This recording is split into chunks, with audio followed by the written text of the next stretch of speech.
Okay, time for section 2 of chapter 4, Angles of Triangles. We have 3 examples to look at today. The first part that we need to talk about is going to utilize the triangle angle sum theory, or theorem. This theorem states that the sum of the measures of the angles of a triangle is equal to 180 degrees.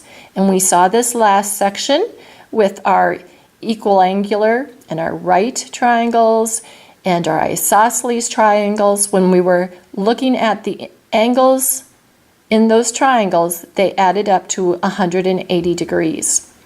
As far as a term that's highlighted in this section, they have auxiliary line. Auxiliary line, don't have to write this down, but just you can think about it. It's just an extra line that needs to be added to a figure in order to maybe prove the angle's size. So we will look at those in a little bit. We are going to skip the triangle angle sum theorem proof itself, so count your blessings. But we're now ready to look at example 1, and in this example we are going to be using the triangle angle sum theorem. So in our example, we're going to look at, this almost looks like a bow-shaped figure, but actually in the example, they're talking about it being a drill for like basketball players. So we have basketball player A up here, B here, C here, and D here. And this is the path that they're throwing the ball around. Well, if this angle was 43 degrees, and remember, my drawings are not to scale, unfortunately, this is 74. We'll call this angle 1, this angle 2, this 79 degrees, and this will be angle 3. Okay? So what we need to do is find the measures of these numbered angles, and we can do that utilizing the theorem. So since we know that a triangle's angles have to add up to 180 degrees, we can find angle 1 by taking 180 degrees and subtracting from that the 2 known angles of 43 and 74. Subtracting those off, we end up with 63 degrees for angle 1.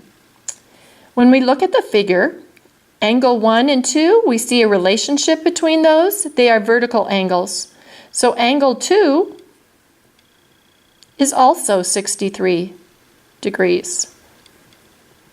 Now, the angle 3 is in this triangle here. We now know what these 2 angles are. So like we did for angle 1, for angle 3, we can take 180 degrees and subtract off our 2 known angles. And in this case, it was 79 and 63. So we end up with angle 3 being 38 degrees. Now for some terminology. Exterior angles. I'm going to draw another figure here. Maybe I'll slide up this paper a little bit too. Oh, and while I'm doing this, why don't you pause the video and complete Check Your Progress 1B. I will be collecting that also. Okay, now for the exterior angles, if we have a triangle, and what we do is we draw an auxiliary line, or extend this one side here, we have what is called an exterior angle formed right over here.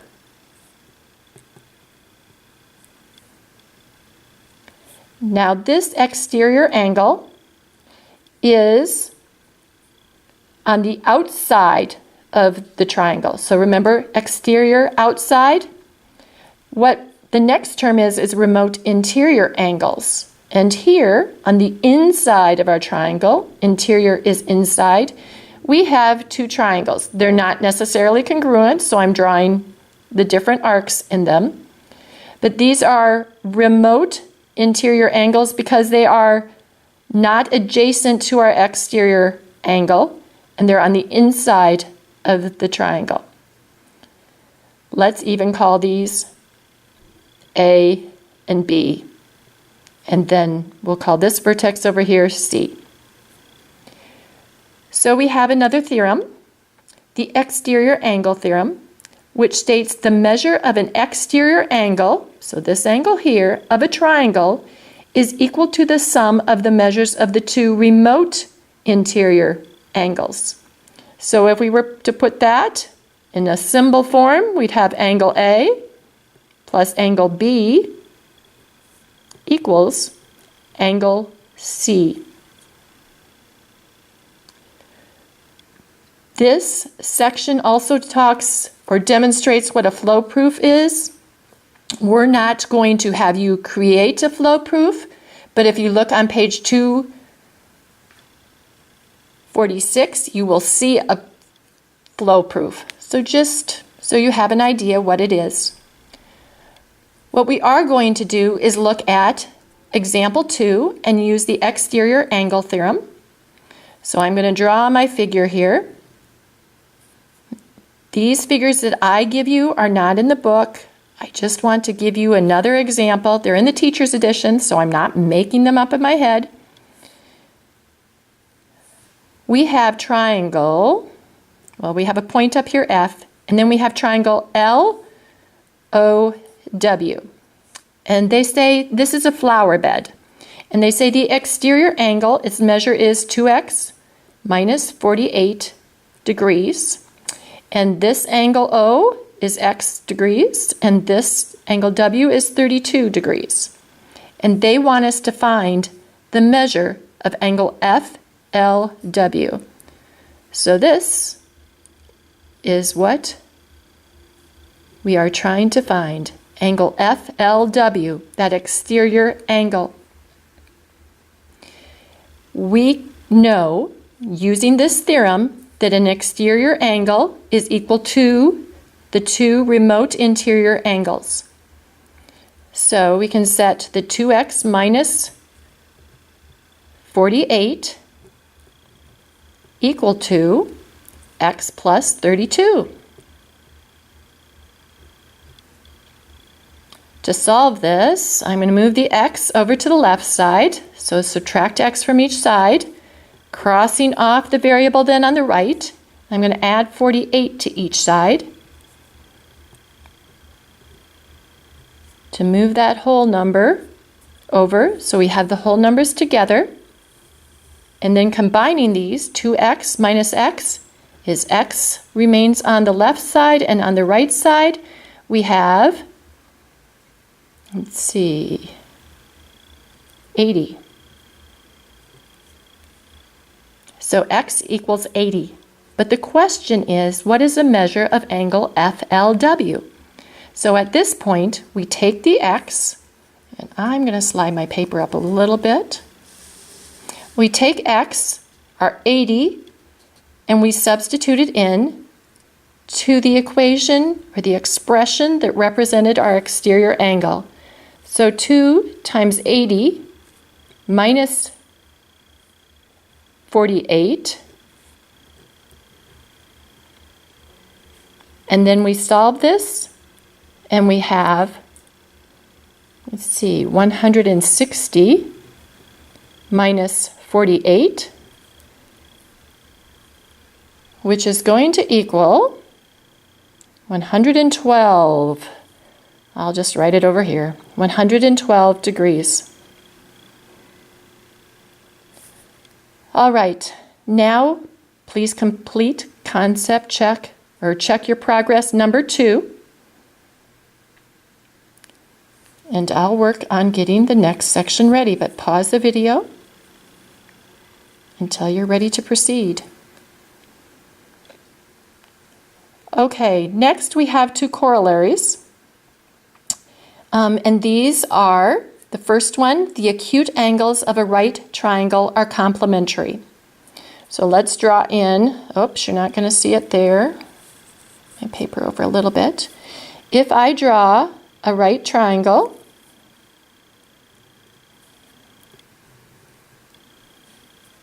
Slide it over some more. It's a right triangle. Even though it might not look like it, I have my little square in there indicating that it is a right triangle. And let's say then that this angle is 55 degrees. This angle is going to be, see if I can get this drawn in here, 35 degrees. When we add these up, 90 plus 55 plus 35 is 180 degrees. And it says that the acute angles of a right triangle are complementary. So let's check that out.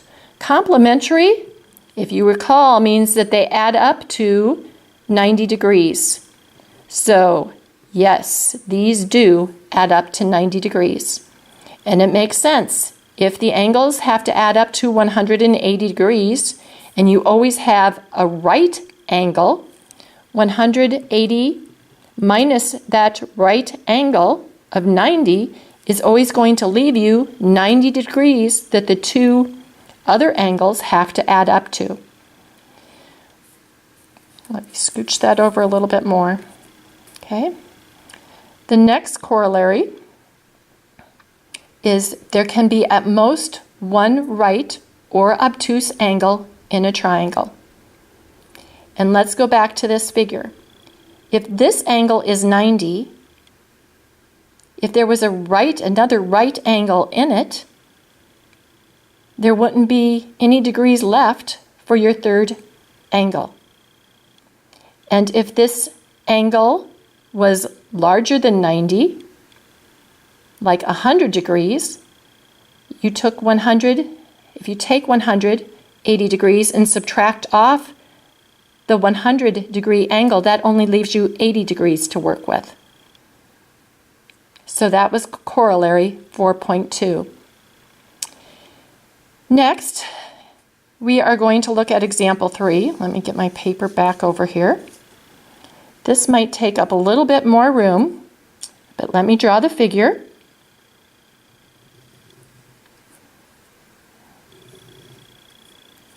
Nice and big with this one. Good. It's easier to work with the larger figures, especially when you're labeling them all. So we have 48 degrees there. We have a right triangle. We also have then this other triangle coming off of this shape, or overlapping it, and it is another right triangle. And this angle is 41 degrees, and this angle is 34 degrees. Oh, ignore the not to scale drawing, but we're going to get the idea of it here. And this angle we're going to call angle 3. So what we need to do is to find all of these missing angles. Well, I would start by finding a triangle that has at least 2 known angles, and that would be right here. So we're going to start with angle 5. Since we know this angle is 90 and this one is 41, we can recall that the measures of the angles of a triangle have to add up to 180. So for angle 5, we're going to start with 180 minus, maybe I can write this way, minus the 90 degrees plus the 41, and that will leave us 49 degrees for angle 5. Next, I think we know another angle relationship here. So sometimes I go and I cross things off, and I'd put in 49 degrees here, but also, since we have a linear line here, since this side is 90 degrees, we know this side is 90 degrees. Since this is 90 degrees down in this corner, we know one of the angles to be 48. So we can find what angle 3 is. Angle 3 we can find by taking 90 degrees and subtracting off 48 degrees. And so angle 3 then is 42 degrees. And I'm going to get rid of that and put 42 degrees in there. Now with our triangle, we have I guess we don't even have to find that one. Skip that. How about we look at angle 1?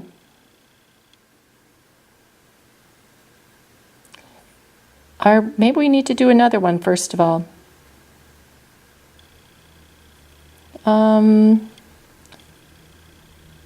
You know what? We are going to have to do another one first of all. Let's find this angle here.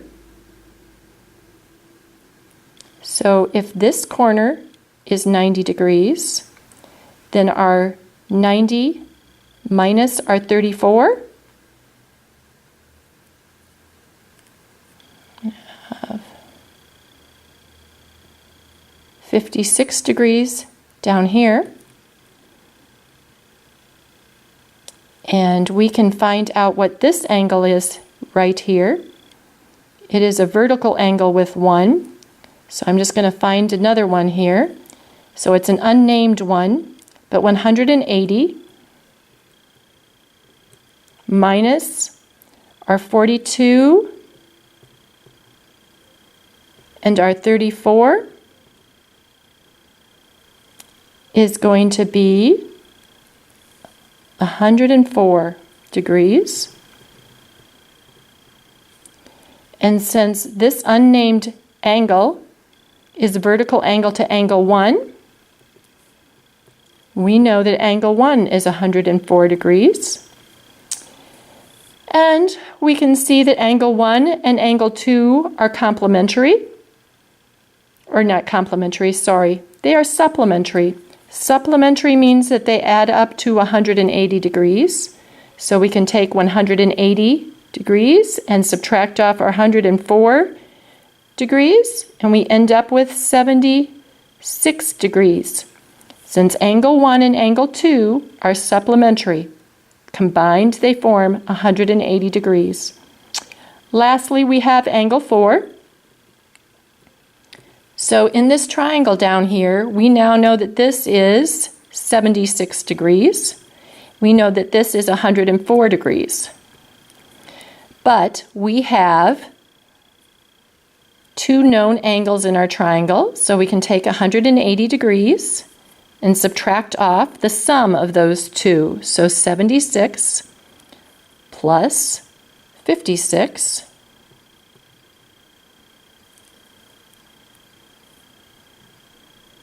will leave us with 48 degrees. Complete Check Your Progress 3A, 3B, and 3C.